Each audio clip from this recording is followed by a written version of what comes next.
This week, we're seeing the culmination of decades of hard work, important work, and principled work.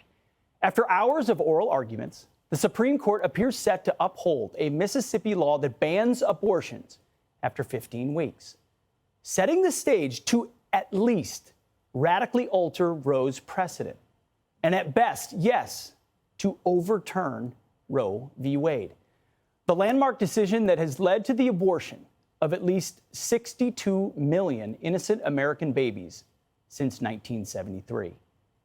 A generational genocide of America's unborn.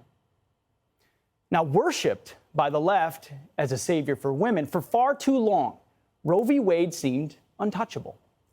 Just 10 years ago, with Obama in the White House and a Supreme Court stacked with pro-choice justices, this day, it felt very far off. Until now. Because of the endless efforts of pro-life groups, activists, educators, mothers. Because of major technological advancements that prove that even at the earliest stages of life, as King David wrote in Psalm 193, "For you created my inmost being. You knit me together in my mother's womb. I praise you because I am fearfully and wonderfully made. Your works are wonderful. I know that full well. Your eyes saw my unformed body." Unformed bodies knit together by God, not the decision of Planned Parenthood. And as a culmination, because of Donald Trump appointing 3 strong conservative Supreme Court justices, it's all there. It had to happen to make this moment possible.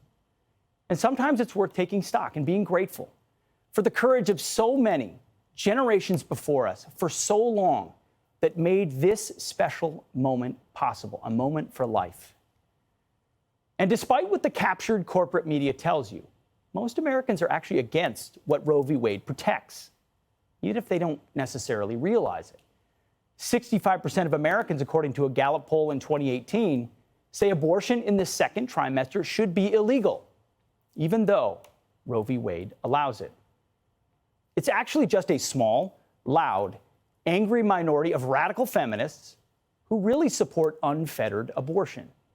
And now, today, this week, they're in full-blown panic mode. They're terrified that the states, that we the people, not 9 people in black robes, will soon get a say in determining the all-important question of life, which really should be only answered by God. And in many states, but unfortunately not all, the genocide of generations could, of the unborn, come to the end. So in their desperation, the far left is trying to discredit members of the conservative Supreme Court for simply being men. Do any of you men have any eggs or the possibility of carrying a fetus? How dare you talk about what a fetus wants? You have no idea.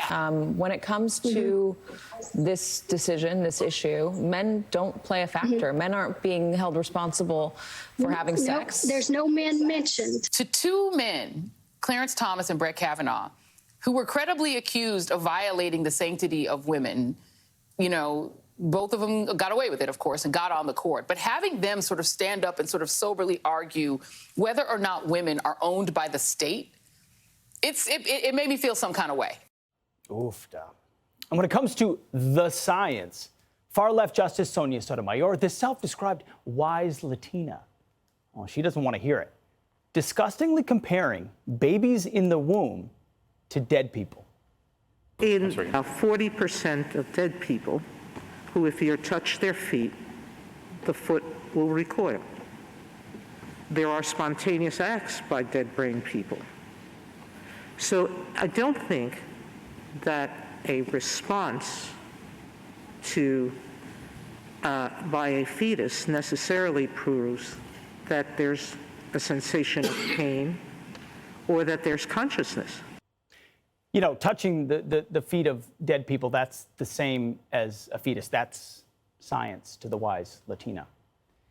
Meanwhile, their leader, the real Speaker of the House, Comrade Cortez, topped all of this idiocy with a statement of her own, saying on Twitter, quote, Reminder that Brett Kavanaugh still remains credibly accused of sexual assault on multiple accounts with corroborated details. And this year, the FBI admitted it never fully investigated. Yet the court is letting him decide on whether to, get this, legalized forced birth in the U.S. No recusal. Yes, she just referred to not aborting a baby, childbirth, as legalized forced birth. That is who they are. They are extremists. And hopefully, soon, they will lose. Hey, Sean Hannity here. Hey, click here to subscribe to Fox News YouTube page and catch our hottest interviews and most compelling analysis. You will not get it anywhere else.